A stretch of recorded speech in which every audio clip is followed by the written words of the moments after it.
हाँ, तो हम लोग क्या पढ़ रहे थे? तो लास्ट क्लास तक हम लोगों का जो चौथा चैप्टर है क्लास 9th का आपका, linear equation in two variable यानी दो चर वाला रैखिक समीकरण, इसके सारे कंसेप्ट हम लोगों ने पढ़ लिया था जो भी एग्जाम पॉइंट ऑफ व्यू से इंपॉर्टेंट है। कुछ 5 क्वेश्चन हम लोगों ने डिस्कस किया था इस पे आधारित, जैसे भी क्वेश्चन आपके एग्जाम में आ सकते हैं। तो आज क्या करेंगे, आज जल्दी से ये सारे कंसेप्ट को एक बार रिवाइज कर लेंगे, मतलब समराइज कर लेंगे, ठीक है, समरी पढ़ लेंगे। उसके बाद आज जो हमारा मेन टॉपिक होगा वो हीरोन्स फार्मूला, यानी आपका जो 12th चैप्टर है, तो 12वां चैप्टर आज स्टार्ट करने वाले हैं हीरोन्स फार्मूला। तो एक बार समरी देख लेते हैं जल्दी जल्दी, है ना, क्या क्या चीजें अब तक हम लोगों ने पढ़ रखा है।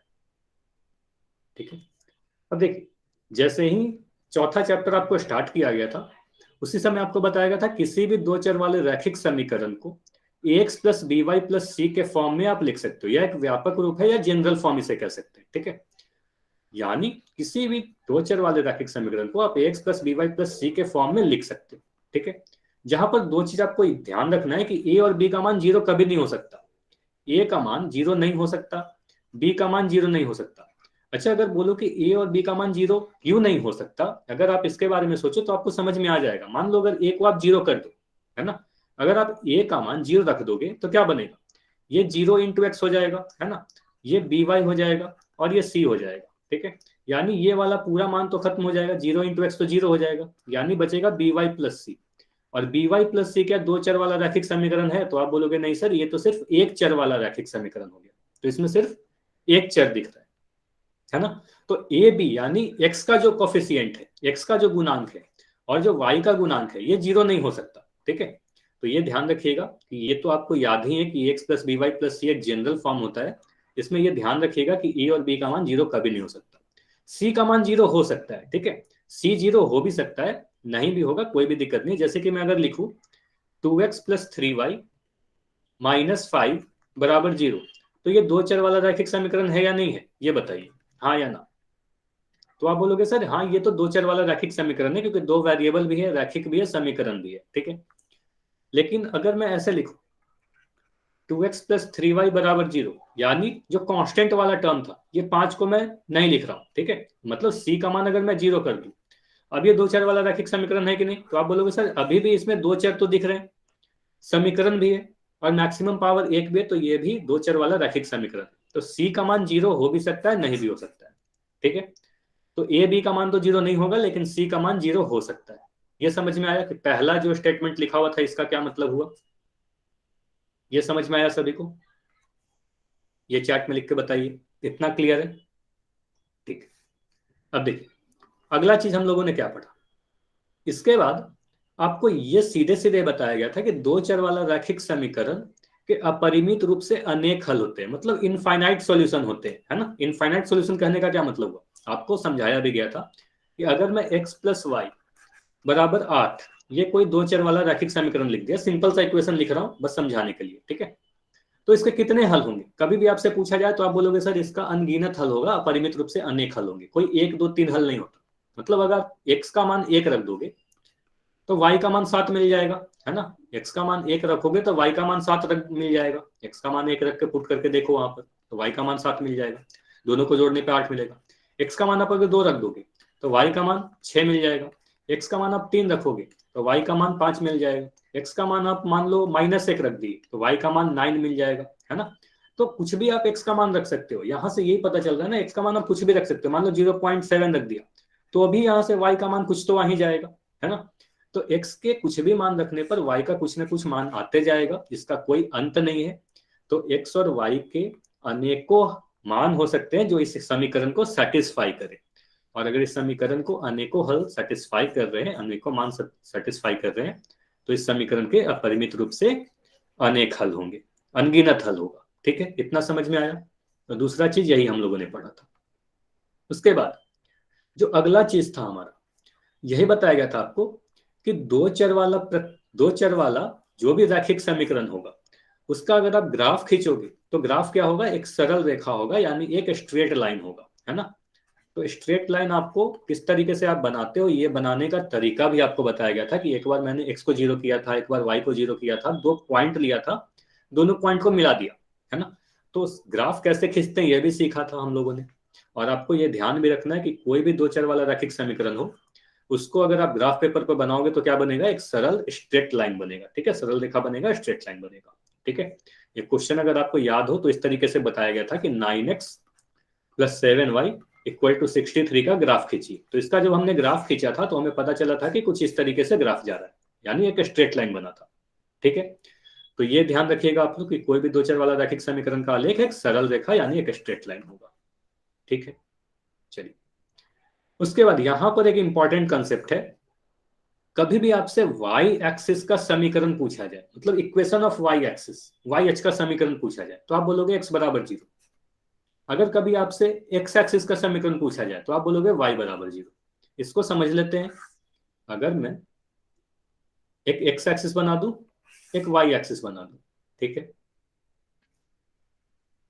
आप बोलोगे जो हॉरिजॉन्टल लाइन होता है इसको आप एक्स एक्सिस करते हो, जो वर्टिकल लाइन होता है, जो खड़ी रेखा होती है, उसको आप वाई एक्सिस करते हो। ठीक है, एक्स एक्सिस पे कोई भी पॉइंट आप लेके देखो। ठीक है, एक्स एक्सिस पे कोई भी पॉइंट ले लो, इसे मूल बिंदु को तो आप 0 0 कहते हो, है ना। अगर इस पॉइंट की बात करोगे तो इसको आप बोलोगे सर 1 0 है। इस पॉइंट को आप बोलोगे सर ये 2 0 है। ठीक है, इस पॉइंट को आप बोलोगे 3 0 है ना। इधर आप आओगे तो बोलोगे -1 0 है। इधर आप देखोगे -2 0 है।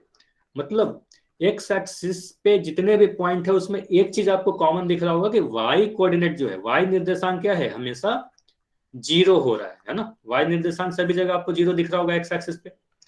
तो कभी भी आपसे बोला जाए कि एक्स एक्सिस का समीकरण बताइए तो सीधे बोलिएगा एक्स एक्सिस का समीकरण जो होता है वो y बराबर 0 होता है। क्या होता है, y बराबर 0 होता है। इतना समझ में आया। सीधे सीधे याद रखिएगा, क्वेश्चन 1 नंबर में पूछा जा सकता है। तो ये मुझे बताइए, इतना से आपको ये तो समझ में आ गया होगा कि अगर कभी आपसे वाई एक्सिस का समीकरण पूछा जाए तो आप क्या बताइए, वाई एक्सिस का समीकरण क्या होगा। अगर एक्स एक्सिस का समीकरण में y बराबर 0 होता है तो y एक्सिस के समीकरण में x बराबर 0 हो जाएगा। मतलब y एक्सिस पे कोई भी पॉइंट आप लोगे, यहां पर इस पॉइंट को आप बोलोगे 0 1 है, इस पॉइंट को आप बोलोगे 0 2 है सर, इस पॉइंट को आप बोलोगे सर 0 3 है ना। इस पॉइंट आगे जाओगे तो 0 5 इस 4, इसके आगे जाओगे 0 5 0 6 0 7 ऐसे मिलते जाएगा। नीचे की तरफ देखोगे तो आपको मिलेगा 0 -1 है ना। यहाँ देखोगे 0 -2। मतलब सीधे में क्या दिख रहा है कि एक्स एक्सिस का कोई भी, सॉरी वाई एक्सिस पे कोई भी पॉइंट मैं ले रहा हूं तो वाई एक्सिस के हर एक पॉइंट में हमारा जो एक्स निर्देशांक है वो हमेशा आपको 0 दिख रहा होगा, है ना। तो एक्स निर्देशांक हमेशा 0 दिख रहा है तो हम कहते हैं वाई एक्सिस का जो इक्वेशन है वो वाई एक्स बराबर 0 होगा। इतना क्लियर है दो चीज, कि एक्स एक्सिस का समीकरण y बराबर 0 होगा, वाई एक्सिस का समीकरण x बराबर 0 होगा। इतना क्लियर है, हाँ या ना, ये बताइए।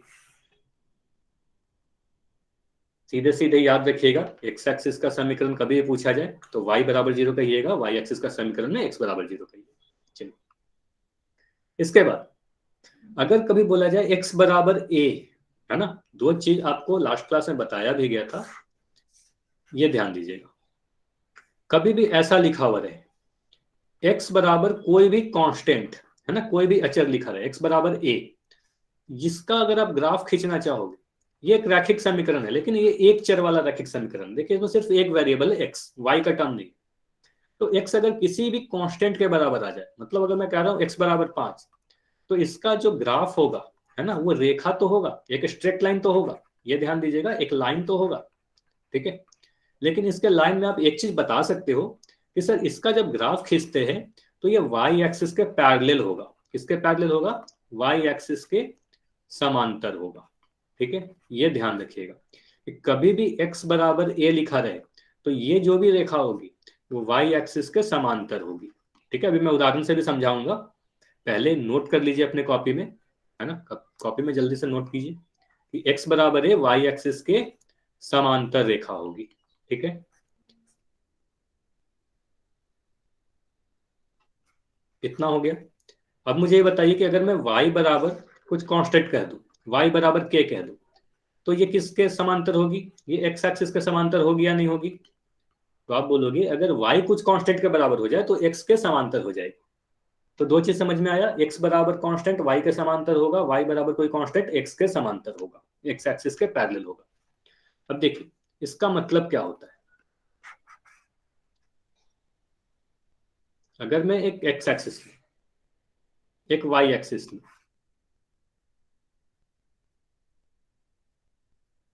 आपको ये पता है ये एक्स एक्सिस है, ये हमारा वाई एक्सिस है।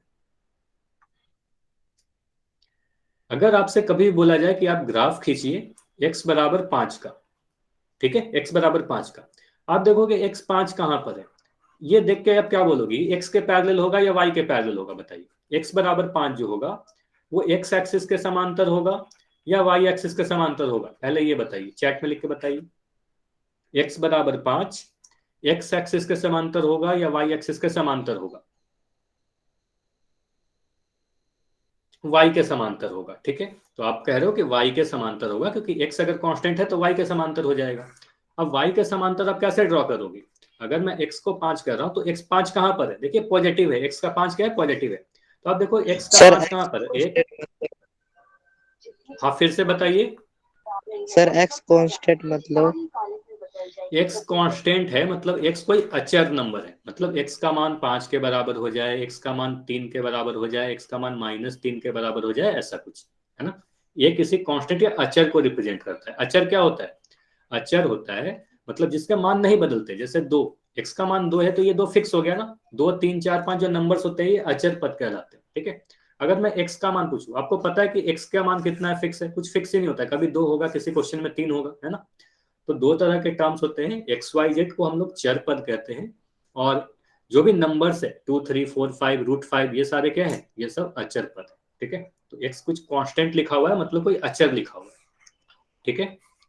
तो अगर यस सर। एक्स एक्स बराबर 5 मैं लिख रहा था, तो एक्स देखो 5 कहां पर है, यहां पर है। अब यहां से एक पैरेलल लाइन खींच दो वाई एक्सिस के समांतर, तो वाई के समांतर आप इस तरीके से खींच दोगे, है ना। तो ये जो लाइन आपको लाल कलर का दिख रहा है यही है हमारा एक्स बराबर 5, ठीक है, ये समझ में आ रहा है। अगर मैं इसी तरीके से बोलूं कि x बराबर -3 खींचिए, x बराबर कितना खींचिए, -3, तो देखो x बराबर -3 कहां पर है, तो आप देखोगे यहां पर होगा -1, यहां पर होगा -2, x यहां पर -3 होगा, ठीक है। और कुछ पॉइंट्स इस तरीके से एक्स्ट्रा बना देना चाहिए, तो मैंने एक्स्ट्रा कुछ पॉइंट बना दिया, और -3 से एक y के समांतर इस तरीके से लाइन खींच दी। इतना क्लियर है? ये जो ग्रीन कलर का भी आपको दिख रहा है ये है x बराबर -3, इतना क्लियर है, ठीक है। अगर मैं आपसे बोलूं कि y बराबर आर, कुछ भी मैं नंबर दे रहा हूं, ठीक है, एक बार मैं पहले एक्सिस बना लूं, ठीक है, ये आपका एक्स एक्सिस हुआ, ये वाई एक्सिस हुआ, ठीक है। इस पे आपको इस तरीके से नंबरिंग करोगे, 1 2 3 4 5, इधर मैं लिख दे रहा हूँ -1, इधर -2, यहाँ पर -3, यहाँ पर -4, यहाँ -5। ये आपको है पता है, आपको ये एक्स एक्सिस आप कह रहे हो इसे, ये वाई एक्सिस है, ऊपर में पॉजिटिव नीचे में नेगेटिव, तो यहाँ पर आप नंबरिंग लिखते हो 1 2 3 4 5, ठीक है। यहाँ पर मैं लिख रहा हूँ -1 -2 -3 -4 -5। अगर मैं सीधे सीधे लिख दूं y बराबर -4, है ना, तो y बराबर -4 जो होगा, या इस तरीके से भी आपके एग्जाम में लिख के पूछा जा सकता है, ये बताइए 2y बराबर 10, है ना। तो 2y बराबर 10 कहने का क्या मतलब हुआ, y बराबर 5 हुआ, है ना, y बराबर 5 हुआ। अब y बराबर 5 कहने का y कोई कांस्टेंट के बराबर हो गया, मतलब y कोई एक अचर के बराबर हो गया, y किसी नंबर के बराबर हो गया। तो इससे ये समझ में आ रहा है कि x के समांतर हो जाएगा, ये जो भी लाइन बनेगा वो x एक्सिस के समांतर बनेगा, x एक्सिस के समांतर बनेगा। इतना क्लियर है सभी को? अब y x एक्सिस के समांतर कहां पर खींचोगे, y जहां पर 5 है, तो y 5 आपको दिख रहा होगा, पॉजिटिव का 5 यहां पर आपको दिख रहा होगा, आप इस तरीके से खींच दोगे। ये क्लियर है? तो ये जो लाल कलर का दिख रहा है ये हमारा y बराबर 5, इतना समझ में आया। अगर मैं आपसे बोलूं कि 2y+8 बराबर 0 का ग्राफ खींचिए, ठीक है, मैं बोल रहा हूँ 2y+8 बराबर 8 का ग्राफ खींचिए, तो यहां से आप बोलोगे y का मान कितना आ रहा है, तो आप बोलोगे सर 2y का मान -8 के बराबर आ रहा है, यानी y का मान -3 के बराबर आ रहा है। अब y -3 है, y नेगेटिव है ना, y नेगेटिव है, x के समांतर होगा, है ना, y किसी भी कांस्टेंट यानी अचर के बराबर है, तो x एक्सिस के समांतर होगा, और आप कुछ इस तरीके से लाइन ड्रॉ कर दोगे, है ना। तो y का नेगेटिव -3 कहां पर है, इस पॉइंट पे है, आप यहां से इस तरीके से खींच दोगे। तो ये जो लाइन आपको दिख रहा है ये हमारा y बराबर -3, और जब भी लाइन खींचोगे इस तरीके से दोनों तरफ एरो जरूर बनाना है, ठीक है। इतनी चीजें क्लियर हुई? -3 कहाँ से आया? -4 आएगा सर। अच्छा हाँ, -4 आएगा, सॉरी। तो y हमारा -4 आएगा, ठीक है। चलो इसको मैं -3 ही रख देता हूं, यहां पर 8 को मैं बदल के 6 कर दे रहा हूं, ठीक है। अब सही हो गया ना, ठीक है। यहां से y बराबर -3 आ जाएगा। अब क्लियर है? Yes sir. ठीक है, तो क्वेश्चन को मैं बदल दिया, लाइन यही रहेगा, ठीक है। क्वेश्चन को आपको चेंज कर लेना है, ठीक है। 2y + 6 = 0 को अगर पूछा जाए तो यहां से आप y बराबर -3 लेके आओगे, और ये चीज आने के बाद सबसे पहले आपके दिमाग में यही आना चाहिए कि y बराबर -3 होने का मतलब ये x के समांतर हो जाएगा। अब y जहां पर भी -3 है वहां x के पैरेलल आप खींच दो लाइन, ठीक है। इतना समझ में आया? चलिए, तो हमने ये देख लिया कि x बराबर कांस्टेंट रहे, अचर रहे, या y बराबर कांस्टेंट रहे तो आप किस तरीके से लाइन खींचते हैं।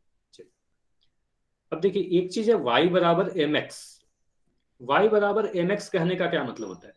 तो पहले जो लिखा हुआ उसे पढ़ के देखिए, y बराबर mx के प्रकार का जो भी समीकरण होगा वो मूल बिंदु यानी ओरिजिन से होकर गुजरने वाली रेखा को दर्शाता है। अब इसका क्या मतलब हुआ? देखिए मैं एक उदाहरण ले रहा हूं, अगर मैं लिख दूं यहां पर y बराबर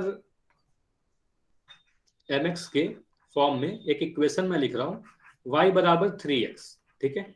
तो यहां से आपको दिख रहा है कि m का मान 3 के बराबर है ना। ये आपको दिख रहा होगा कि m जो है, m के जगह पर मैं 3 ले लिया, ठीक है। m के जगह पर 3 ले लिया, तो y बराबर mx का फॉर्म ये है। अब इसका अगर ग्राफ आपको खींचने के लिए बोला जाए तो आप बोलोगे सर ये क्या है, दो चर वाला रैखिक समीकरण है या नहीं है, ये बताइए। तो बोलोगे सर ये समीकरण है, दो चर भी दिख रहे हैं, रैखिक भी है क्योंकि मैक्सिमम पावर 1 दिख रहा है, तो ये दो चर वाला रैखिक समीकरण है। y बराबर 3x क्या है? दो चर वाला रैखिक समीकरण। अब दो चर वाला कोई भी रैखिक समीकरण होगा तो इसका जो ग्राफ होगा वो एक स्ट्रेट लाइन होगा, सरल रेखा होगा। तो इतना तो क्लियर है कि एक स्ट्रेट लाइन बनने वाला है अगर ग्राफ में खींचो।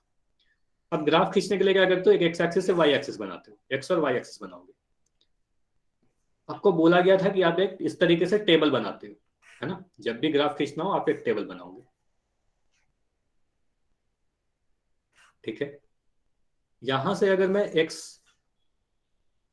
x और y लिखूं, मुझे ये बताइए x का मान आप अगर 0 रखोगे, x का मान 0 रखने पे y का मान कितना आएगा, ये बताइए।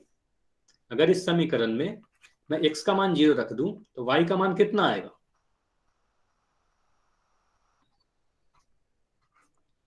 बताइए, 3 × 0 कीजिएगा कितना आएगा, कितना आएगा?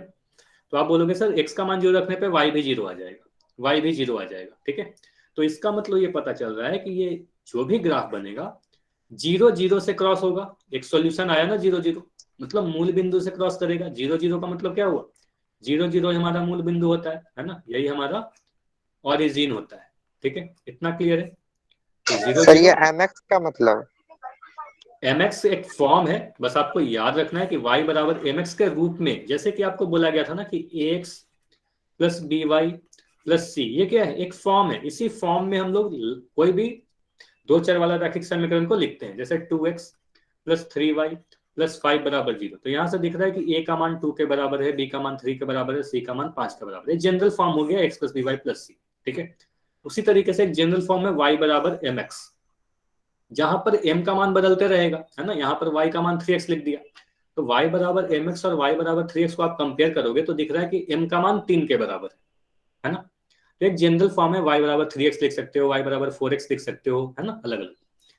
तो यहाँ पर x का मान जब 0 रखा तो y का मान 0 आया, यानी 0 0 से क्रॉस करेगा, मतलब मूल बिंदु यानी ओरिजिन से क्रॉस करेगा, ठीक है। x का मान जब आपने 1 रखा तो y का मान 3 आ जाएगा, ठीक है। आप x का मान रखो 1, y बराबर 3 आ जाएगा, मतलब दूसरा पॉइंट हमें 1 3 प्राप्त हुआ, तो बिंदु 1 3 भी मिला। अब बिंदु 0 0 आपको दिख रहा होगा, ये वाला मूल बिंदु, ठीक है। बिंदु 1 3 अगर प्लॉट करोगे तो कुछ यहां पर आएगा, ठीक है। पूरी इस तरीके से आप ग्राफ पेपर पर जब बनाओगे तो आपको दिखेगा बिंदु 1 3 कुछ यहाँ पर बीच में रहेगा। अब इन दोनों को आप मिला दोगे तो यहां से आपको स्ट्रेट लाइन पास करते हुए दिखेगा इस तरीके से, ठीक है। तो आप कह सकते हो कि ये जो भी स्ट्रेट लाइन आया y बराबर 3x, ओरिजिन यानी मूल बिंदु से क्रॉस कर रहा है या नहीं कर रहा, तो आप बोलोगे मूल बिंदु से क्रॉस कर रहा है, ऑरिजिन से क्रॉस कर रहा है, ठीक है। तो कभी भी आपके पास ऐसा इक्वेशन आए y बराबर mx के रूप का, ठीक है ना, y बराबर mx के तरह दिखने वाला लाइन, मतलब y बराबर 2x लिखा हो, y बराबर 9x लिखा हो, तो ये सारे के सारे क्या होंगे, ऑरिजिन यानी मूल बिंदु से होकर गुजरेंगे। कितना क्लियर है ये बताइए, कितना क्लियर है कि y बराबर mx के फॉर्म का कोई भी लाइन मूल बिंदु यानी ओरिजिन से गुजरेगी। और ये अब y देखिए का मान कैसे निकाला आपने? y का मान कैसे निकाला, यहां पर देखिए y बराबर 3x लिखा हुआ था ना, x का मान जब 0 रखा तो आप रख के बताओ, x का मान 0 रखोगे तो y का मान कितना आएगा, 3 इंटू 0 बराबर 0, है ना। तो एक पॉइंट हमें मिला 0 0। अब x का मान मैंने 1 रख दिया तो y का मान कितना मिलेगा, 3 इंटू 1 बराबर 3, है ना। तो एक दूसरा पॉइंट क्या मिला, 1 3। क्लियर है? Yes sir. ठीक है। अब देखिए जरूरी नहीं है कि आपको y बराबर mx बिल्कुल साफ साफ दिखने वाला ही लाइन इस तरीके से ही लिखा जाए, y बराबर 2x ही। आपको कंफ्यूज करने के लिए इस तरीके से लिखा जाएगा, y माइनस 2x बराबर 0, है ना। तो ये भी वही चीज है, ठीक है। अगर कभी मैं ऐसे लिख दूं 5x प्लस 3y बराबर 0, ये मुझे बताइए ओरिजिन से पास करेगा या नहीं, हाँ या ना, बस इतना बताइए। ये जो भी लाइन होगा ये ओरिजिन यानी मूल बिंदु से क्रॉस करेगा या नहीं करेगा, हाँ या ना।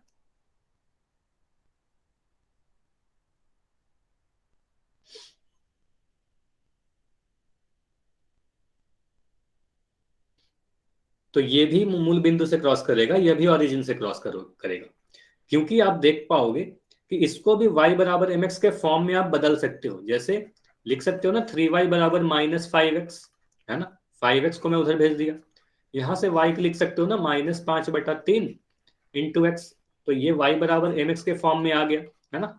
तो कुछ भी इस तरीके से इक्वेशन लिखा जा सकता है, ठीक है।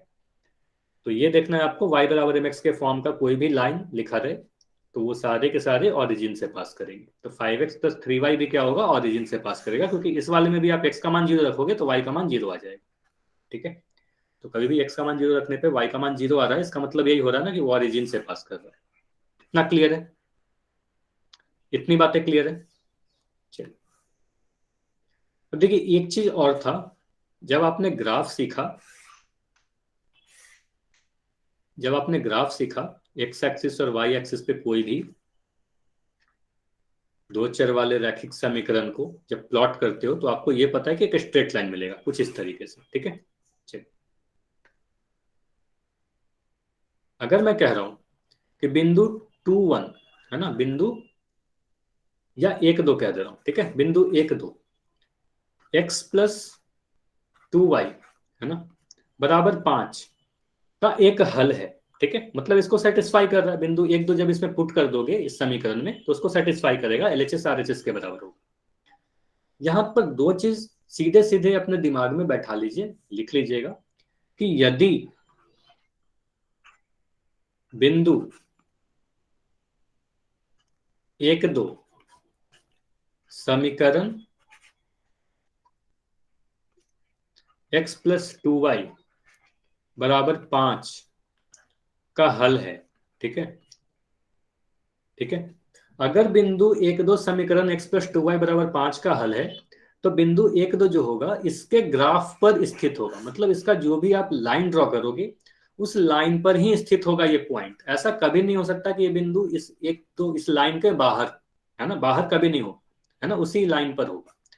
तो सीधे सीधे याद रखिएगा कि अगर कोई भी बिंदु किसी समीकरण का हल है मतलब उसी के आलेख पर स्थित होगा, ठीक है। दोनों ही बातें सेम है, अगर बिंदु हल है तो आलेख पर स्थित होगा, और अगर आलेख पर स्थित है मतलब पॉइंट 1 2, अगर आपसे करीब बोल दिया जाए कि बिंदु 1 2 जो है x प्लस 2y बराबर 5 के ग्राफ पर यानी इसके समीकरण के आलेख पर स्थित है, मतलब ये उसका हल होगा, ठीक है। तो दोनों ही चीज लिख के आपके एग्जाम में पूछा जा सकता है, वही यहाँ लिखा हुआ है, दो चर वाले रैखिक समीकरण के आलेख पर स्थित प्रत्येक बिंदु रैखिक समीकरण का हल होता है, मतलब जो भी बिंदु इस स्ट्रेट लाइन पर स्थित होगा, ठीक है। और आप यहां से ये भी समझ सकते हो कि एक लाइन जो है अनंत बिंदुओं से मिलकर बना होता है तो इसका अनंत सॉल्यूशन इसीलिए होता है। आपको बोला गया था ना कि दो चर वाले रैखिक समीकरण के अनंत सॉल्यूशन होते हैं, अनंत हल होते हैं, क्यों ऐसा होता है? क्योंकि अनंत पॉइंट से मिलकर बना होता है। तो जितने भी पॉइंट इस लाइन पर स्थित होंगे वो सभी के सभी पॉइंट इस समीकरण का हल होगा, ठीक है। और रैखिक समीकरण का जो भी प्रत्येक हल होगा समीकरण के आलेख पर स्थित होगा, और जो भी स्थित होगा बिंदु वो इसका हल होगा। कितना क्लियर है ये बताइए? कि जो भी बिंदु समीकरण का हल होगा वो इसके आलेख वाले स्ट्रेट लाइन पर ही स्थित होगा। तो दोनों ही बातें याद रखिएगा, ठीक है। अगर ये सारी चीजें समझ में आ गई हैं तो वाई लिख के बताइए। कोई भी डाउट है तो आप अपना माइक ऑन करके पूछिए। अब हम लोग अगले चैप्टर की तरफ बढ़ेंगे, ठीक है। तो क्वेश्चन सारा हम लोगों ने कर लिया था, ठीक। तो अगला जो चैप्टर है आपका, ठीक है, कोई भी डाउट नहीं है तो अच्छी बात है। तो अगला जो चैप्टर है आपका वो हीरोन्स फॉर्मूला है ना। तो आज हम लोग जो आपका 12th चैप्टर है हीरोन्स फॉर्मूला, तो हीरोन्स का सूत्र देखेंगे कि ये इस फॉर्मूले की जरूरत क्या पड़ गई, ये किस चीज से आधारित है। कोई बता सकता है कि हीरोन्स फॉर्मूला का यूज हम लोग किस लिए करते हैं? हीरोन्स फॉर्मूला का यूज क्यों करते हैं, कब करते हैं? कोई बता सकता है क्या? ट्रायंगल त्रिभुज के लिए। त्रिभुज का क्या ज्ञात होता है इससे? क्षेत्रफल। ठीक है, त्रिभुज का क्षेत्रफल निकालने के लिए हम लोग हीरोन्स फॉर्मूला यूज करते हैं, हीरोन्स का सूत्र यूज करते हैं। तो इतना तो आपको पता है कि हीरोन्स का फॉर्मूला लगाएंगे, क्षेत्रफल कैलकुलेट करेंगे, किसका? त्रिभुज का क्षेत्रफल कैलकुलेट करेंगे। अब हम लोग ये देखते हैं इसकी जरूरत क्या पड़ गई, क्योंकि आपको ये तो पता है कि त्रिभुज का क्षेत्रफल के लिए ऑलरेडी हमारे पास एक फॉर्मूला है ना। फॉर्मूला क्या है? हाफ गुना आधार गुना ऊंचाई, 1/2 इंटू बेस इंटू हाइट। चलिए इसको समझते हैं। तो हीरोन्स फॉर्मूला पे आने के पहले कुछ बेसिक चीजें देख लेते हैं कि क्या क्या चीजें हम लोग को इसके पहले पता है, हीरोन्स फॉर्मूला की जरूरत क्या पड़ गई, है ना। चलिए, तो अगर एक त्रिभुज है आपके पास कुछ इस प्रकार का, इसका नाम मैं दे दे रहा हूं ABC। अगर मैं पूछूं इस त्रिभुज का क्षेत्रफल क्या होगा, तो आप बोलोगे सर इसका जो क्षेत्रफल का एक फॉर्मूला हमने पढ़ा है, एरिया के लिए एक फॉर्मूला पढ़ा है 1/2 इंटू आधार, है ना, गुना ऊंचाई, है ना। ये फॉर्मूला होता है किसी भी त्रिभुज के लिए। ये कोई फिक्स नहीं है किस ट्रायंगल के लिए, सभी ट्रायंगल के लिए सही होगा, चाहे वो कैसा भी ट्रायंगल हो। समबाहु त्रिभुज हो, समद्विबाहु त्रिभुज हो, विषमबाहु त्रिभुज हो, समकोण त्रिभुज हो, कोई भी त्रिभुज हो, है ना। तो ये 1/2 इंटू आधार गुना ऊंचाई तो हमेशा लगेगा। लेकिन ये फॉर्मूला के कुछ लिमिटेशन है, मतलब आपको आधार और ऊंचाई पता रहेगा तभी ये फॉर्मूला लगा पाओगे ना। मतलब अगर मैं कहूं कि BC का मान आपको दिया गया है ना, BC का मान मान लो मैं आपको दे दूं 15 सेंटीमीटर, ठीक है। आपको यहां से एक ऊंचाई ए से मैं एक लंब खींच दे रहा हूं, ठीक है, इस तरीके से AD, ये ऊंचाई का मान मैं दे रहा हूं 8 सेंटीमीटर। अब इस त्रिभुज का क्षेत्रफल आप कैलकुलेट कर लोगे।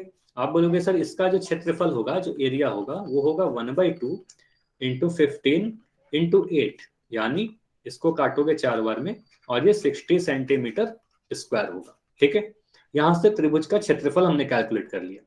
लेकिन कब किया? जब आपको एक आधार BC और BC आधार पर ऊंचाई आपको AD पता है। ऊंचाई आधार के बारे में काफी डिटेल में हम लोगों ने डिस्कस कर रखा है, ये फॉर्मूला के बारे में भी डिस्कस कर रखा है, इसलिए ज्यादा डेप्थ में हम लोग नहीं जा रहे। बस ये दिखा रहा हूं कि क्या क्या चीज अभी आपको पता है, ठीक है। तो हाफ गुना आधार गुना ऊंचाई कर लेंगे, ठीक है। लेकिन अगर मैं कहूं कि ये ऊंचाई हमें नहीं पता, ठीक है, ऊंचाई अगर हमें नहीं दिया गया, सिर्फ ये भुजाएं दी गई, ये मान लो 15 सेंटीमीटर दिया गया, ये 10 सेंटीमीटर दिया गया और ये 12 सेंटीमीटर दे दिया गया, तो अभी सिर्फ इतनी इंफॉर्मेशन के साथ सिर्फ 3 भुजाएं दी गई है। तो क्या इसका क्षेत्रफल हम इस फॉर्मूला से निकाल सकते हैं क्या? तो इस फॉर्मूला से आप नहीं निकाल पाओगे, क्योंकि आप बोलोगे सर आधार तो तीनों ही में से किसी को भी आप आधार ले सकते हो, लेकिन ऊंचाई हमें नहीं पता, ठीक है।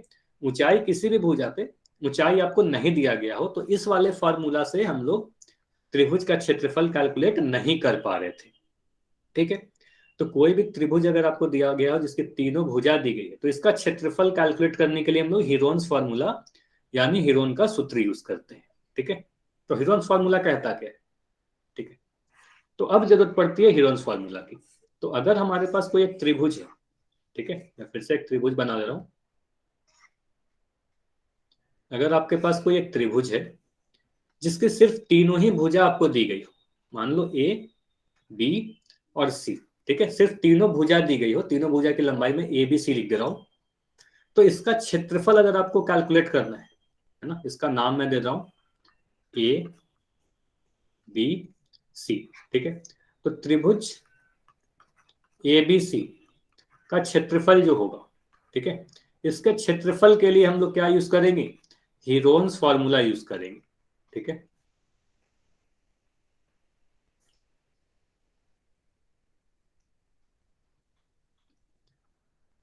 अब हीरोन्स का सूत्र कहता क्या है, हीरोन्स का फॉर्मूला क्या है, तो हीरोन्स के फॉर्मूला लगाने के लिए आपको कुछ कुछ चीजें पता होनी चाहिए, तीनों भुजा पता होनी चाहिए। तीनों भुजा अगर पता है तो यहां से आप सबसे पहले इसका अर्ध परिमाप निकालते हैं। अर्ध परिमाप क्या होता है, अर्ध परिमाप को सेमी पेरीमीटर कहते हैं, अर्ध परिमाप बोले या सेमी पेरीमीटर को इससे रिप्रेजेंट करते हैं। परिमाप का आधा होता है, परिमाप का आधा होता है। तो क्या करेंगे, तीनों ही भुजा को जोड़ देंगे, ए प्लस बी प्लस सी हुआ, ए प्लस बी प्लस सी क्या हुआ, ये तो परिमाप हुआ। अब इसको 2 से भाग दे दोगे तो ये अर्ध परिमाप हो जाएगा। तो ये हुआ हमारा अर्ध परिमाप, इसे क्या कहोगे, अर्ध परिमाप, ठीक है। इंग्लिश में क्या कहते हैं, सेमी पेरीमीटर, ठीक है। अब यहां के बाद त्रिभुज का क्षेत्रफल के लिए आप कहोगे एरिया जो होता है हमारा इस त्रिभुज का, वो होता है वर्गमूल। यहां पर हम लिखते हैं एस, फिर एस माइनस ए into S minus B into S minus C. यहां आपको ये तो पता है कि ए बी सी क्या है, तो ए बी सी तो तीनों ही भुजाएं हैं, ठीक है। ए बी सी क्या है, तीनों भुजा है, ठीक है। एस क्या है आपका, एस आपको पता है अर्ध परिमाप है, यानी ए plus B plus C by 2। तो ये समझ में आया हीरोन्स फार्मूला का क्या यूज है, क्यों यूज पड़ा इसका, इतना क्लियर है, ये बताइए, ठीक है। तो सबसे पहले आप क्या क्या कैलकुलेट करोगे, अगर तीनों भुजा दी जाएगी तो सबसे पहले आप अर्ध परिमाप निकालोगे, वहां के बाद एस, एस अर्ध परिमाप को एस बोलोगे, उसके बाद ये फार्मूला यूज करोगे, ये हमारा हीरोन्स फार्मूला यही है, ठीक है। ये हीरोन्स फार्मूला है जिससे एरिया ऑफ ट्रायंगल निकालते हैं। चलिए देखते हैं एक उदाहरण से। अगर मैं आपको एक त्रिभुज दूं जिसकी तीनों ही भुजाएं आपको दी गई है, ठीक है, अगर तीनों ही भुजा आपको मैं दे दूं 13 सेंटीमीटर, 14 सेंटीमीटर और 15 सेंटीमीटर, तो इसका क्षेत्रफल आप कैसे कैलकुलेट करोगे, इसके लिए आप आधार गुना ऊंचाई, हाफ इंटू आधार गुना ऊंचाई नहीं कर सकते, क्योंकि ऊंचाई नहीं पता। अब ऊंचाई नहीं पता, सीधे तीनों भुजाएं दी गई है, तो आप क्या करोगे, तीनों भुजा को ए बी सी मान लोगे। तो मान लो ए का मान 13 सेंटीमीटर, बी का मान लिया 14 सेंटीमीटर, है ना, और सी का मान लिया 15 सेंटीमीटर। तो सबसे पहले क्या कैलकुलेट करते हैं, अर्ध परिमाप कैलकुलेट करते हैं। तो सबसे पहले अर्ध परिमाप कैलकुलेट करो। अर्ध परिमाप क्या होगा, परिमाप का आधा होगा, जिसे हम लोग एस से रिप्रेजेंट करते हैं, ठीक है ना। तो इसको आप एस से रिप्रेजेंट करोगे, ये होता है A plus B plus C by 2। ये बताइए कितना आ रहा है आपका कैलकुलेट करके, 13 प्लस 14 प्लस 15 बाई 2, ये 21 सेंटीमीटर आ रहा है क्या, 42/2 आ जाएगा। उसको आप जोड़ोगे तो आपको मिल जाएगा 42, और 42/2 करने पे आपको मिलेगा 21 सेंटीमीटर। इतना क्लियर है सभी का। अर्ध परिमाप कैसे निकाला, तीनों भुजा जोड़ के 2 से भाग लगा दिया तो 21 सेंटीमीटर आया।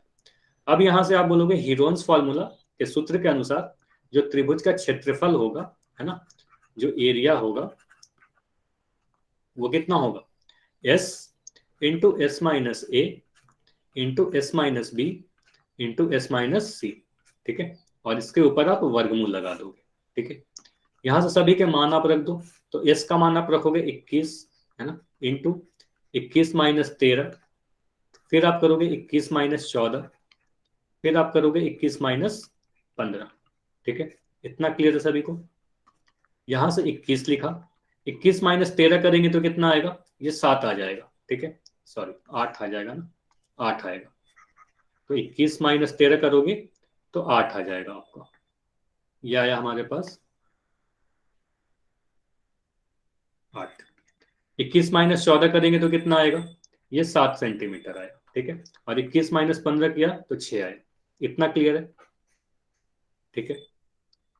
इतना क्लियर है सभी को, यहां पर कोई डाउट है क्या, इतना समझ में आ गया। अब इसको देखो आप फैक्टराइज कर दो, यहाँ 21 को आप क्या लिखोगे, 7 इंटू 3 लिख दिया, ठीक है, 21 को 7 इंटू 3 लिख दिया। 8 को मैं क्या लिख रहा हूँ, 8 को मैं 2 इंटू 2 इंटू 2 लिख दिया, ठीक है, 8 को आप लिख सकते हो 2 इंटू 2 इंटू 2, और फिर ये जो 7 है उसको मैं 7 ही लिख दे रहा हूँ, और ये जो 6 है इसको मैं 3 इंटू 2 लिख दिया, ठीक है। इसके बाद आप क्या करोगे, इसके आगे की कैलकुलेशन आप अगर करोगे तो आपको ये मिलेगा, यहां से आपको दिख रहा है 7 2 बार लिखा हुआ है ना, 7 यहां भी है 7 यहां भी है, तो 2 बार लिखा है तो एक बार बाहर लिख दिया। 3 यहां भी है 3 यहां भी है, तो 2 बार 3 था तो एक बार 3 को मैं बाहर लिख दिया। 2 देखिए ये दोनों 2 बार लिखा हुआ है तो एक बार 2 को मैं बाहर लिख रहा हूँ। फिर 1 2 यहाँ पर हमारा है और 1 2 यहाँ पर है, तो यहाँ से भी 1 2 आए, तो ये कितना मिला आपका 21 इंटू 4 यानी 84 सेंटीमीटर स्क्वायर मिला। तो इस त्रिभुज का क्षेत्रफल कितना आ गया, 84 सेंटीमीटर स्क्वायर, ठीक है। तो सिर्फ तीनों भुजा दी जाएगी तो आप यहां से एरिया कैलकुलेट कर पाओगे। इतना क्लियर है सभी को, इतना क्लियर है तो बताइए।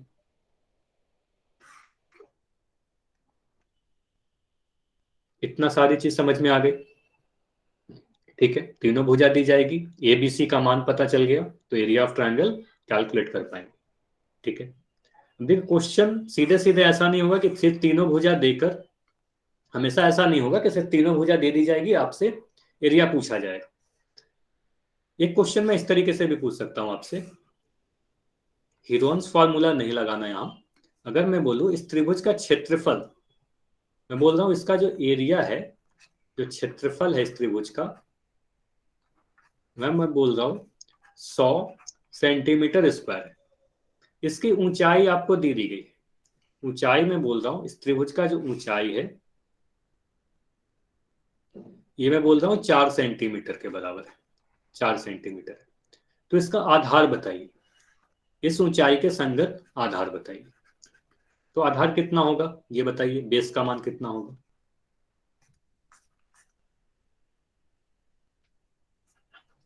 तो यहां से आप कह सकते हो सर एरिया का एक फॉर्मूला हमने पढ़ा है, एरिया का फॉर्मूला आपने पढ़ा है 1/2 इंटू आधार, है ना, गुना ऊंचाई, ठीक है। त्रिभुज का क्षेत्रफल का यह भी एक फॉर्मूला है 1/2 इंटू आधार गुना ऊंचाई, ठीक है। और आधार गुना ऊंचाई, इसी का मान 100 के बराबर दे रखा है ना, इसका मान 100 के बराबर दे रखा है। तो यहाँ पर आप बोलोगे 1/2, आधार को आप b लिख दो, है ना, ऊंचाई का मान आपको 4 सेंटीमीटर दे रखा है, यहाँ पर 4 पुट कर दो, तो यहाँ से आपका 100 आ जाएगा। इतना क्लियर है। तो यहाँ से 2 से काटोगे 4 को, 2 बार में कटा, और बेस का मान कितना आ जाएगा 100/2 यानी 50 सेंटीमीटर। इतना क्लियर है। ये ऐसा भी क्वेश्चन आ सकता है, तो आधार या ऊंचाई भी पूछी जा सकती है क्षेत्रफल देकर और एक चीज देकर। इतना क्लियर है, ये बताइए, ठीक है।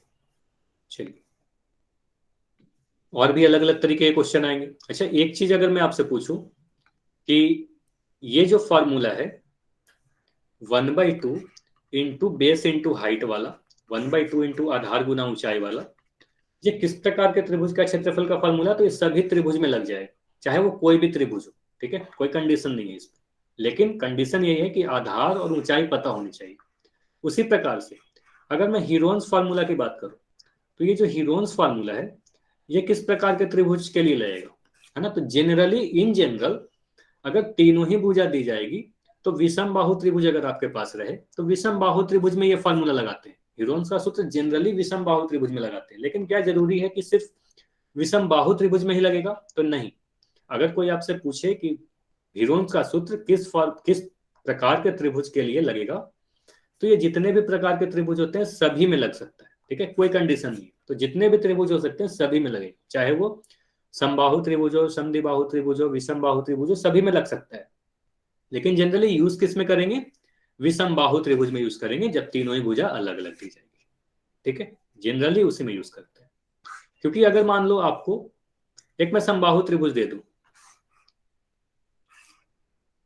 एक मैं समबाहु त्रिभुज दे दूं जिसमें तीनों ही भुजा में दे दूं 5 सेंटीमीटर के बराबर, 5 सेंटीमीटर 5 सेंटीमीटर 5 सेंटीमीटर, इसका एरिया यानी क्षेत्रफल कैलकुलेट करने के लिए आप हीरोन्स फार्मूला लगाओगे क्या, इसके लिए आप हीरोन्स फार्मूला लगाओगे क्या, ये बताइए।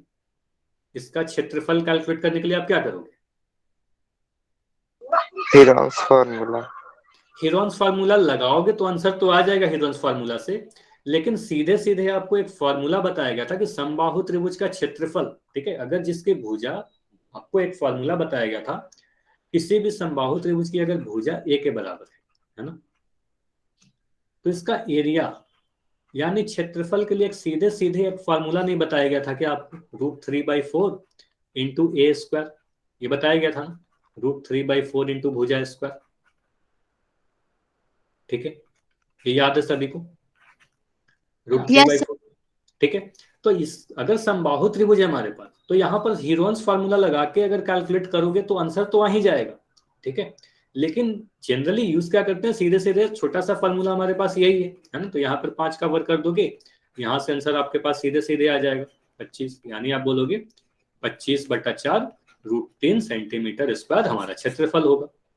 तो हीरोन्स फार्मूला नहीं लगाएंगे, ठीक है। तो सीधे सीधे अगर समबाहु त्रिभुज की बात करी जाए, लेकिन ये जो फार्मूला है आपको पढ़ाते समय बोला गया था कि सिर्फ और सिर्फ समबाहु त्रिभुज में ही लगेगा, ठीक है, सिर्फ समबाहु त्रिभुज में लगेगा, बाकी कहीं नहीं लगेगा, ठीक है। लेकिन हीरोन्स फार्मूला सभी जगह लगेगा। कितना क्लियर है? तो क्वेश्चन करें। सर आंसर तो रूट में आया है ना? हाँ, आंसर रूट में आया है, आंसर रूट में आएगा, तो रूट में आंसर हो सकते हैं, कोई दिक्कत नहीं है इससे, ठीक है। चलिए, तो अब क्या करते हैं, पहला क्वेश्चन है आपके सामने स्क्रीन पर, आंसर कहाँ देना है, ऑप्शन है आपके पास, तो पोल सेक्शन में आंसर देना है। अभी मैं चैट को मैं बंद कर रहा हूं।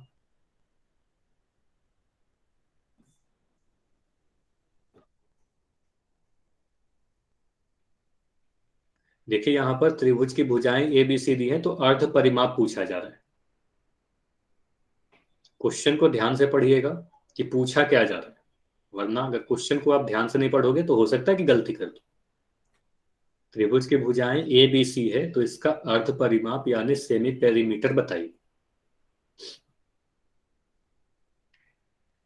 चलिए, क्वेश्चन तो काफी आसान है, ज्यादा से ज्यादा आपको 5 सेकंड लगने चाहिए, फिर भी काफी कम आंसर आए हैं अभी, लेकिन जितने आंसर आए सभी के सही आंसर आए, ये अच्छी बात है। अभी तक एक भी आंसर गलत नहीं आया है, वेरी गुड।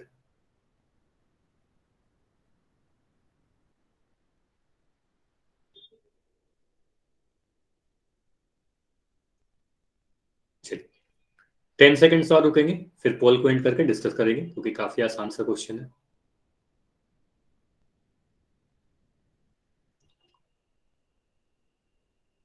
5 सेकंड और, 5, 4, 3, 2, 1। चलिए अब मैं पोल को एंड कर रहा हूं।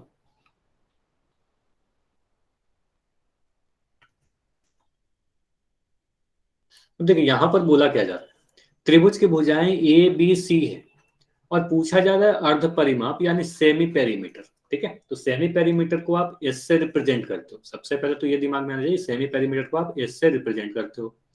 होता क्या है, तीनों ही भुजा को आप जोड़ देते हो, ए बी सी, है ना। ए बी सी क्या होता है, ये पेरीमीटर होता है। अगर पी में पूछूं इस परिमाप क्या होगा, तो परिमाप ए प्लस बी प्लस सी होगा, तीनों ही भुजा का योग।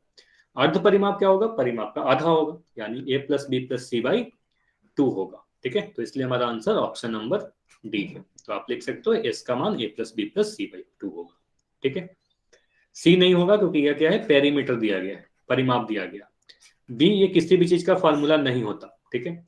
और ऑप्शन नंबर ए में क्या है, ये किस चीज को दिखा रहा है, ये हीरोन्स फॉर्मूला है, और ये त्रिभुज के क्षेत्रफल को दिखा रहा है ना। अगर क्षेत्रफल आपसे पूछा जाता तो आंसर क्या होता, अगर आपसे बोली जाती कि त्रिभुज की भुजाएं ए बी सी है और इसका क्षेत्रफल बताइए, अगर क्षेत्रफल पूछा जाता तो ऑप्शन ए हमारा सही उत्तर होता, ठीक है। अगर क्षेत्रफल पूछा जाता तो ऑप्शन ए होता, लेकिन अभी अर्ध परिमाप पूछा जा रहा है, इसलिए ऑप्शन नंबर डी हमारा सही उत्तर है, ठीक है। ये तो काफी आसान सा क्वेश्चन था। अगला क्वेश्चन है आपके सामने, इसमें आपको क्या बोला गया, एक त्रिभुज का आधार 10 सेंटीमीटर दिया गया और आपको इसका क्षेत्रफल भी दे दिया गया, तो आपसे इससे ऊंचाई पूछी जा रही है। ट्राई कीजिए, आधार और क्षेत्रफल दिया गया है तो ऊंचाई कैसे कैलकुलेट करोगे। एक त्रिभुज का आधार दिया गया है 10 सेंटीमीटर, क्षेत्रफल दिया गया है 30 सेंटीमीटर, ऊंचाई कितना होगा।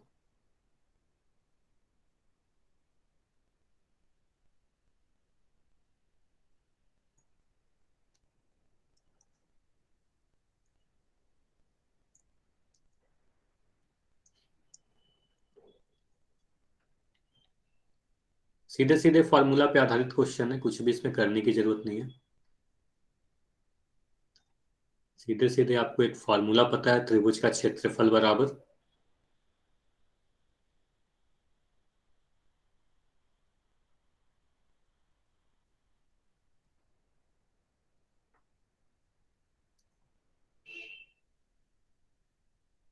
ठीक है। 15 सेकेंड्स और रुकेंगे, यह भी काफी आसान क्वेश्चन है, ज्यादा समय नहीं लगना चाहिए इस क्वेश्चन में भी आपको।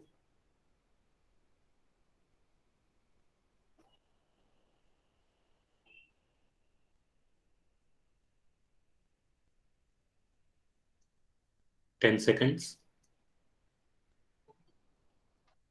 10 सेकेंड्स और है आपके पास। 5 सेकेंड्स और, ठीक है। 5, 4, 3, 2, 1। चलिए अब मैं पोल एंड कर रहा हूं।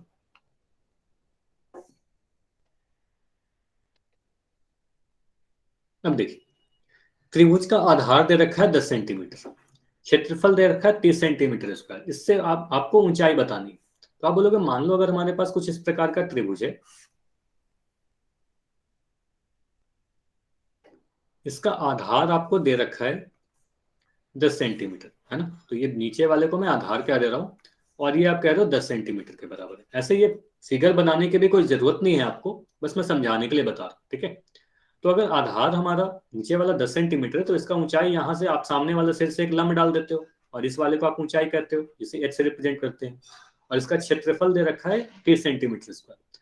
तो आप बोलोगे सर क्षेत्रफल का एक फॉर्मूला हमने पढ़ा है, क्षेत्रफल के लिए कौन सा फॉर्मूला है। अब यहाँ पर हिरोन्स फॉर्मूला नहीं लगाएंगे, क्योंकि आपको तीनों भुजाएं नहीं दी गई है, क्षेत्रफल नहीं पूछा जा रहा, क्षेत्रफल तो दे रखा है, ऊंचाई पूछी जा रही है। तो आधार और ऊंचाई वाला एक संबंध आपने पढ़ा है, क्षेत्रफल बराबर 1/2 इंटू आधार यानी बेस इंटू ऊंचाई, ठीक है, यानी ऊंचाई, ठीक है। ये फॉर्मूला आपने पढ़ा है, 1/2 इंटू आधार गुना ऊंचाई। तो यहां से आप बोलोगे सर एरिया का फॉर्मूला है 1/2 इंटू बी इंटू एच, और इसी का मान 30 के बराबर दे रखा है, 30 सेंटीमीटर स्क्वायर के बराबर दे रखा है।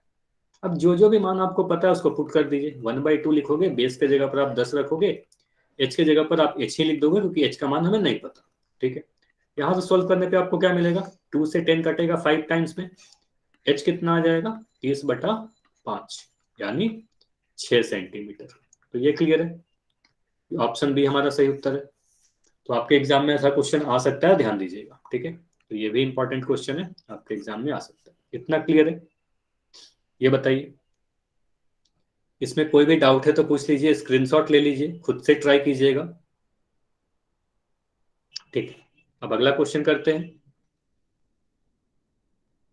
अब अगले क्वेश्चन में एक त्रिभुज है जिसकी तीनों ही भुजा आपको दी गई है, आपको बताना है इस त्रिभुज का क्षेत्रफल क्या होगा, ठीक है। तो एक त्रिभुज की तीनों ही भुजा दी गई है,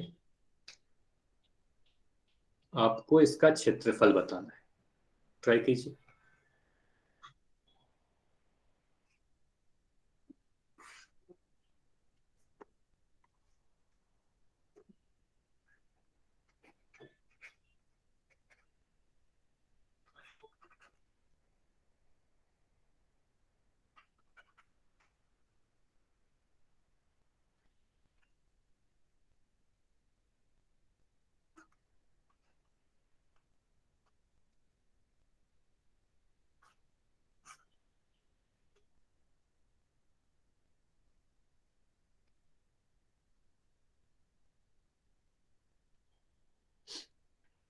आराम से सॉल्व करना है, सभी को ट्राई कीजिए। अभी समय है आपके पास, आराम से ट्राई कीजिए। 2 मिनट का समय दिया जा रहा है, ठीक है, 2 मिनट का समय है अभी, ट्राई कीजिए। 6:24 हो रहे हैं अभी, 6:26 पे मैं पोल को एंड करूंगा, ठीक है। 2 मिनट समय है आपके पास।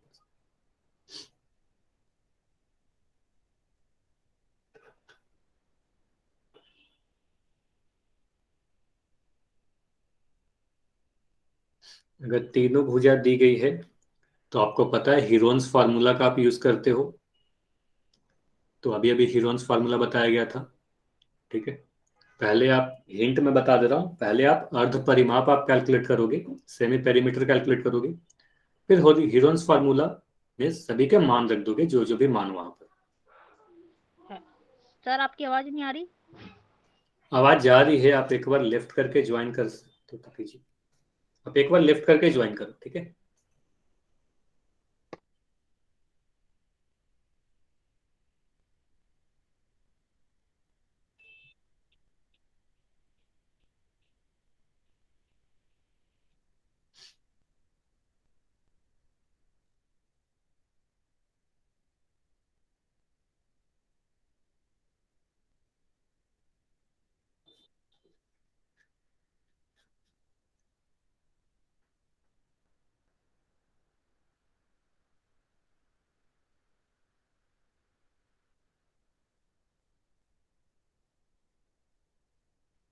चलिए 20 सेकेंड्स और रुकेंगे, फिर इसको एंड किया जाएगा, ठीक है।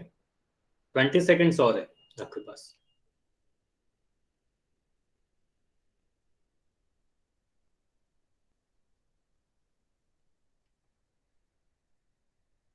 तो ऐसा क्वेश्चन भी आपके एग्जाम में डायरेक्ट आता है कि तीनों भुजा दे दी जाएगी और आपसे क्षेत्रफल पूछा जाएगा। 15 सेकेंड्स और, लास्ट 15 सेकेंड और है।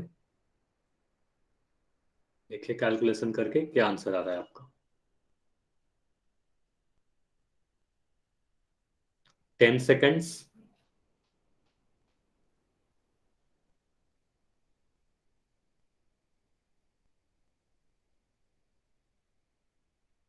5 सेकेंड और, ठीक है। 5, 4,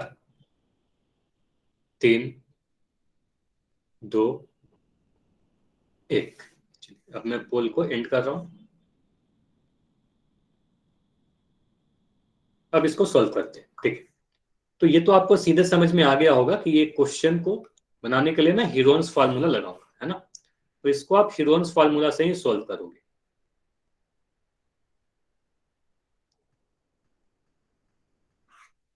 देखिए ये क्वेश्चन है आपके सामने, त्रिभुज का क्षेत्रफल ज्ञात कीजिए जिसकी भुजाएं 40, 24 और 32 सेंटीमीटर है। तो मैं एक त्रिभुज बना लेता हूं, ठीक है। एक त्रिभुज बना लोगे आप कुछ इस प्रकार से। अब इसकी तीनों ही भुजाएं मैं लिख दे रहा हूं, 40 सेंटीमीटर, 32 सेंटीमीटर और ये 24 सेंटीमीटर, ठीक है। इसको मैं लिख दे रहा हूं ए, इसको मैं लिख दे रहा हूं बी, ठीक है। इसको मैं लिख दे रहा हूं सी, ठीक है। ये तीनों ही भुजाएं पता चल गई। मतलब ए का मान आप कह रहे हो 40 सेंटीमीटर, किसी को कुछ भी आप ले सकते हो, एबीसी किसको भी कुछ भी ले सकते हो, ठीक है। ए का मान 40 लिख दिया, जरूरी नहीं है कि बड़े वाले को ये लिखो, किसी को भी लिख सकते हो। 24 सेंटीमीटर बी का मान और सी का मान 32 सेंटीमीटर, ठीक है। चलिए अब यहां से आप क्या कहोगे, यहां से बोलोगे सर सबसे पहले हीरोन्स फार्मूला का यूज करते हैं, जब भी तीनों भुजा दी जाएगी क्षेत्रफल निकालना हो तो हीरोन्स फार्मूला यूज करेंगे। हीरोन्स फार्मूला के लिए सबसे पहले आप सेमी पेरीमीटर यानी अर्ध परिमाप निकालोगे। तो एस का मान कितना आ रहा है आप ये बताइए। तो आप कहोगे तीनों ही भुजाओं को जोड़ देते हैं, ए प्लस बी प्लस सी और 2 से मैं भाग लगा दूंगा, ठीक है। तो यहां से आपने सोल्व कर किया होगा अगर, तो मिलेगा 40 प्लस 24 प्लस 32/2, यानी पेरीमीटर यहाँ पे जोड़ोगे तो आपको मिल जाएगा 96/2 और इसको 2 से भाग लगाओगे तो यहाँ आपको मिल रहा है 48 सेंटीमीटर, है ना। तो सेमी पेरीमीटर कितना आया, 48 सेंटीमीटर आया, यह आया हमारा अर्ध परिमाप, ठीक है। अब आप बोलोगे सर अगर सेमी पेरीमीटर आ गया तो यहां से आप क्षेत्रफल निकाल सकते हो, एरिया आप कैलकुलेट कर सकते हो। तो क्षेत्रफल के लिए क्या कहोगे, आप हीरोन्स फार्मूला लगाओगे, है ना। तो हीरोन्स फार्मूला से क्षेत्रफल बोलोगे एस इंटू एस माइनस ए into S minus B into S minus c, है ना। इसके ऊपर क्या करते हैं, वर्गमूल लगा देते हैं, ठीक है। अब यहाँ पर बस मान भरना और सोल्व करना है, आपका आंसर आ जाएगा। तो एस का मान आपके पास कितना है, 48, तो 48 लिख दिया गुना एस माइनस ए कहने का मतलब क्या हो, 48 माइनस 40, ठीक है। एस माइनस बी का मतलब 48 माइनस 24, ठीक है। एस माइनस सी का मतलब 48 माइनस 32, ठीक है। और इसके ऊपर आप वर्गमूल लगा दो, ठीक है। इसके ऊपर आप वर्गमूल लगा दिए। इसको सोल्व करोगे आपको क्या मिलेगा, 48, 48 में से 40 सब्ट्रैक्ट किया आपको मिल जाएगा 10, 48 मिलेगा, है ना। 48 में से आप 40 को घटाओगे आपको मिल जाएगा 8, 48 में से 24 घटाओगे तो आपको मिल जाएगा 24, ठीक है, और 48 में से 32 घटाओगे तो आपको मिल जाएगा 16। इतना सही है, इतना सभी ने किया था, ये बताइए। 48 गुना 8 गुना 24 गुना 16। अब यहाँ देखिए 48 को मैं ब्रेक कर रहा हूँ, ठीक है, 48 को आप फैक्टराइज अगर करोगे तो आप क्या लिख सकते हो, इसको मैं लिख दे रहा हूँ 8 इंटू 6 लिख सकता हूँ ना, इसको मैं लिख दे रहा हूँ 6 इंटू 8 या 8 इंटू 6, 8 6 या 48 होता है, क्योंकि एक 8 मुझे दिख रहा था, है ना, एक 8 मुझे पहले से दिख रहा था, तो यहाँ पर से एक 8 का और फैक्टर में ले आया, तो अब अगले जो था वो 8 लिख दिया, ठीक है।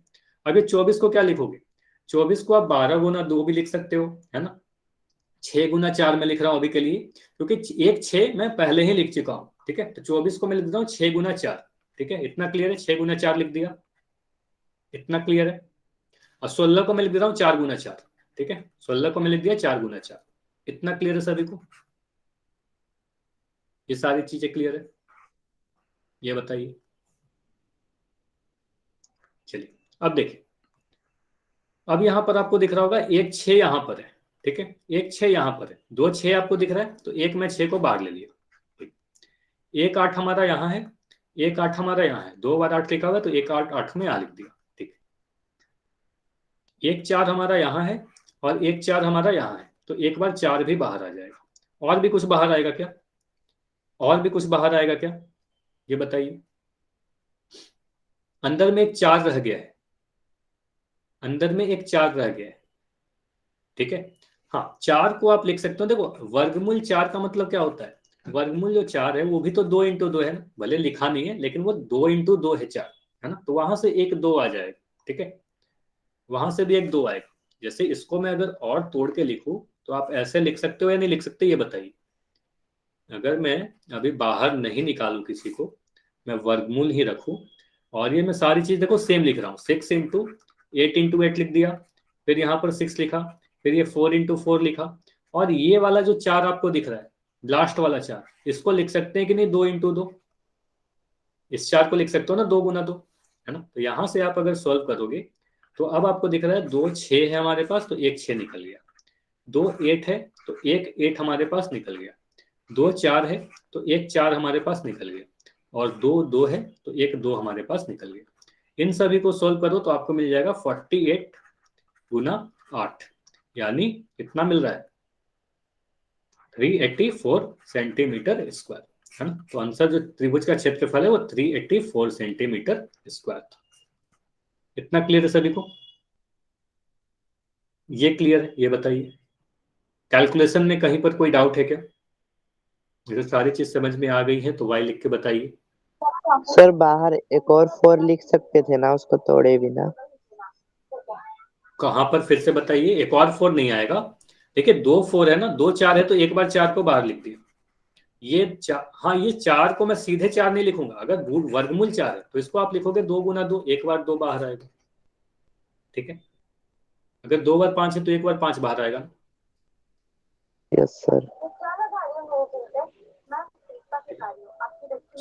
तो इसका आंसर क्या हुआ हमारा, ऑप्शन नंबर सी इसका सही उत्तर था, ठीक है, ऑप्शन सी हमारा सही उत्तर था।